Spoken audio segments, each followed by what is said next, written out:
Thoughts of বিল্লালের আব্বা চিকন আলী। গাঁজা খান কেন মিয়া আপনি? বিল্লাল রে ওপেন চ্যালেঞ্জ দিলাম, আসো চিকন আলীর সাথে বসো। আচ্ছা ভাই, আপনি কি থটস অফ বিল্লাল রে চিনেন? হ্যাঁ, ভাইরাল পারসন, অনেক ভাইরাল এবং মানুষের উপকার করে। আচ্ছা, এর বিষয়ে আপনি তিনটা লাইন বলেন তো। না, আমার প্রথম কথাই হচ্ছে যে এই ভদ্রলোকের কাজ ইনের কি ফ্যামিলি নেই? আমরা তো কন্টেন্ট ক্রিয়েটিং আমরাও করি, ধরেন যে সিনেমা করি, বিজনেস করছি, তারপরে স্টেজ শো করছি, মুভি করছি, নাটক করছি, সব কিছু করছি। কেন করছি? ফ্যামিলি, জীবন জীবিকার কারণে।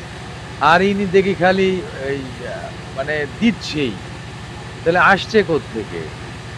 মানে আমার এটা মাথায় ঢুকছে না। তাহলে আপনি যদি কাজ ঠিক মতো করেন, কি কাজ করছেন আপনি?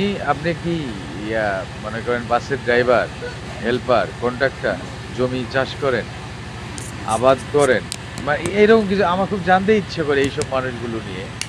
আপনি হেল্প করছেন, অসহায় মানুষকে আবার হেল্প করছেন, ঠিক আছে হেল্প করছেন আপনি, মানে আপনার জায়গা থেকে যদি অন্য কারো, যেমন আকাশও যদি করে, এটা সবাই করতে পারবে।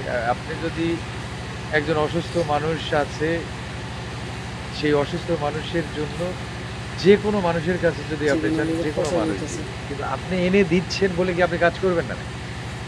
এই যে 3 মাসে 44 লাখ টাকা ইনকাম করছে, এটা আপনি জানেন না? মানে 3 মাসে 44 লাখ ইনকাম? কি কাজ? কৃষিকাজ? না না, এই কন্টেন্ট ক্রিয়েটর করেই তো 3 মাসে 44 লাখ টাকা ইনকাম করছে।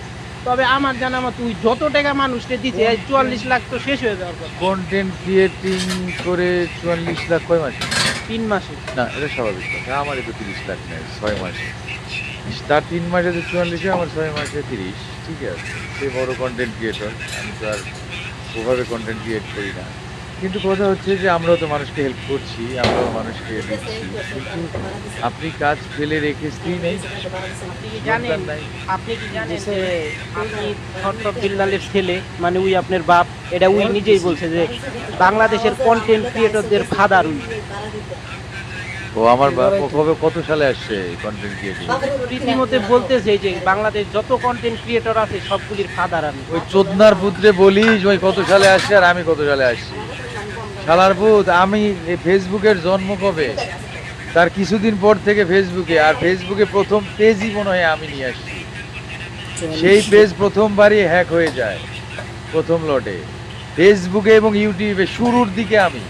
পাগল নাকি এরা? কে কয় এগুলি? ওই কন্টেন্ট ক্রিয়েটরের বাপ, মানে ও তো আমাদের থেকে আসছে। ও তো যখন ছড়িয়ে পড়লো ফেসবুকিং, তখন তো সে আসছে, সে বাপ হবে কেন? ওর বাপ তো আমি। কারণ সবার আগে ফেসবুকে আমার যখন পেজ আমি নিয়ে আসি, তখন তখন আর কেউই নাই পেজে, সাকিব খান নেই, মিডিয়া কোনো পার্সন নেই, এই সাধারণ মানুষ তো আসেই নেই। কি করে এসব? তাহলে আজকে থেকে নতুন ইতিহাস তৈরি হইলো, থটস অফ বিল্লালের ফাদার চিকন আলী, থটস অফ বিল্লালের আব্বা চিকন আলী। কন্টেন্ট ক্রিয়েটর জগতে থটস অফ বিল্লালের আব্বা চিকন আলী, এটা মানতেই হবে। 11 সাল থেকে ফেসবুকে পেজ তো আইলো 14 শেষের দিকে পেজ।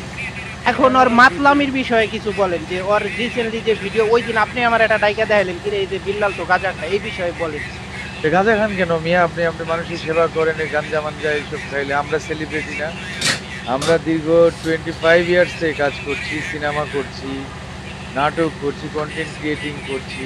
হয়তো আপনার মতো আলোচনায় আসতে পারি নাই, আপনার মতো এত বড় পরিসরে যাইতে পারি নাই। সিনেমা করার পরে এত এত কাজ করছি, কই কোনো নেশা তো আসক্ত হতে পারি না, হই নাই। তাহলে আপনি হলেন কেন? আপনি তো এটা ব্যাড লাক আপনার। আপনি আজ বাদে কাল আপনি ছুঁড়ে ফেলে দিবেন। হিরো আলম যেমন খালি মাইয়া নিয়ে ইয়ে করছে, আপনি গাঞ্জা, আর একজন বউ মুরব্বী নিয়া, তারপরে আছে একটা জোয়ান পোলা নিয়া। এইগুলি তো শিল্পের স্ক্যান্ডাল থাকতে হয় না, না মেয়েলি বিষয়, নেশা জাতীয়তে আসক্তি থাকতে হয় না। এতে করে একটা শিল্পী ধ্বংস হয়ে যায়, যে আপনি যত ভাইরাল হন। আর আপনি কি কন্টেন্ট ক্রিয়েটরের বাপ, আপনি আমার সামনে আইসেন তো, আপনাকে দেখে দিব কবে আপনি ইন করছেন আর কবে আমি ইন করছি, মাইন্ড করলাম। আচ্ছা, ওর যেই কন্টেন্ট, ও যেইভাবে কন্টেন্টগুলি বানায়, ছন্দ, এগুলি কি আপনার দ্বারাই বানানো সম্ভব? আমি তো জানি আপনি প্রচুর গান লিখছেন, প্রচুর নামি দামি শিল্পীরা আপনি গান লিখছেন, ওই ছন্দকে আপনার দ্বারাই সম্ভব কিনা? আমি আসলে নিজের ঢোল তো নিজে পেটাইতে হয় না, ওরে আর আমার এক জায়গায় করিস, ওও ছন্দ বলবে আমিও ছন্দ বলবো, কিন্তু প্রস্তুতি ছাড়া তুই বলবি একটা বিষয়ের উপর, এই সাদার উপর আপনি বলেন, সেও বলে তুই আমারটা আগে রেকর্ড করবি, তারপরে তারটা রেকর্ড, সে তো এটা ক্রিয়েশন করে বিভিন্ন জায়গা থেকে হয়তো করে ওভাবে, কিন্তু ইনস্ট্যান্ট আমরা একটা গান, আপনি আপনার সিচুয়েশনটা বলবেন, আমাকে বলার পর 10 মিনিট সময় দেবেন, আমি আপনাকে পুরো গান দেখি, হয়তো নিজেকে জাহির করতে পারি, নিজের ঢোল নিজে পিটাইতে পারি না, এইগুলি খারাপ লাগছে যে ঠিক আছে আপনারা হেল্প করছেন, কিন্তু আপনারা কাজ কী করেন? শুধু মানুষ কি হেল্প করে মানুষ চলতে পারে? তার মানে আপনি হেল্প করছেন, আমি অস্বীকার করি না, হেল্প করা খুবই ভালো, আমিও করছি। আমিও আমার বাসাতে অনেক মানুষই আসে, আইসা বলে ভাই একটু, আমি কখনো আমার নাম্বার, আমার আশপাশের কারো নাম্বার দিই না। সরাসরি ওই রুগী, ওই ওই বিপদগ্রস্ত ওই মানুষটির নাম্বার দিয়ে দিই, ওই মসজিদ কমিটির নাম্বার দিয়ে দিই, ওই মাদ্রাসা কমিটির নাম্বার দিয়ে, ওই এতিমখানা কমিটির নাম্বার দিয়ে দিই। তাদের সাথে কথা বলে আপনারা প্রুফ নিয়ে তারপর দিন, যাতে এটার ভুক্তভোগী আমি না। তাহলে বিল্লাল রে ওপেন চ্যালেঞ্জ দিলাম, আসো চিকন আলীর সাথে বসো, দেখি কে বেশি কন্টেন্ট তৈরি করতে পারে ইনস্ট্যান্ট। ছন্দ নিয়ে সে সে সে কেন, বাংলাদেশের যে কাউরে চ্যালেঞ্জ করলাম আলহামদুলিল্লাহ।